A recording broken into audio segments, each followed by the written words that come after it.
அருட்பெருஞ்சோதி அருட்பெருஞ்சோதி தனிப்பெருங்கருணை அருட்பெருஞ்சோதி திருவருட் பிரகாசம் வள்ளலார் திவ்ய திருவடிகளே சரணம். வணக்கம். இன்றைக்கு நாம் சிந்திக்கக்கூடிய அகல் வரிகள் 265 266 அகல் வரிகள். இந்த சிற்ஜோதியின் இயலுரு ஆதி அந்தமென்று அருளிய அருட்பெருஞ்சோதி. இந்த அகல் வரிக்கான விளக்கம். இதுவரை தோன்றிய அருளாளர்கள் இறைவனை பற்பல உருவங்களில் இருப்பதாக காட்டினர். ஒவ்வொரு சமயத்திலும் பல பல தெய்வங்களை காட்டியுள்ளனர். உதாரணமாக சைவத்தில் விநாயகர் முதலில் வழிபாடு கடவுளாகவும் சிவபெருமான் முடிவான பரம்பொருளாகவும் வகுக்கப்பட்டுள்ளது.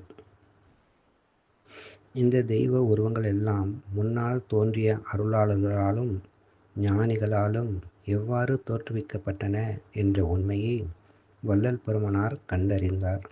அந்த உண்மையானது என்னவெனில், திருச்சிற்றம்பலம் ஆகிய நமது புருவ மத்தியில் ஒளியாக காட்சி தருவது எதுவோ அதைதான் புறத்தே ஒவ்வொரு சமயமும் தங்கள் தங்கள் தெய்வமாக காட்டினார்கள் என்பதே. ஆதி அந்தம் என்று கூறுவதெல்லாம் இந்த சிற்றம்பல ஜோதியின் தன்மையான உருவங்களே என்று அருளிய அருட்பெருஞ்சோதி. எல்லா வடிவங்களும் சிற்றம்பலத்தே தோன்றும் ஜோதியின் விளக்கமே என்பதற்கு ஆதாரம், சைவ முதலாக நாட்டும் பல சமயங்களெல்லாம் தனித்தனி காட்டும் தெய்வம் இது வந்து பாரு திருச்சிற்றம்பலத்தே திருநட ஜோதி.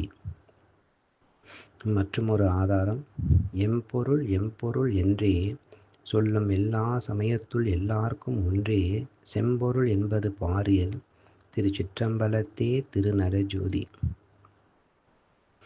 கொடி இடை பெண் பேதாய் நீ அம்பலத்தே நடிக்கும் கூத்தாடி என்றனது கொழுநர் தம்மை குறித்தாய்.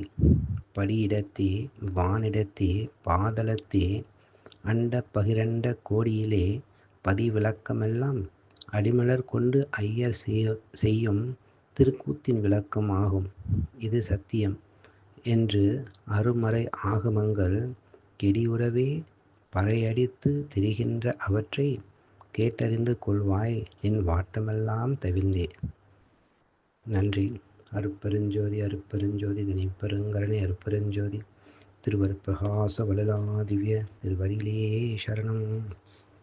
ராமலிங்க அபயம் ராமலிங்க அபயம் ராமலிங்க அபயம் அபயம்.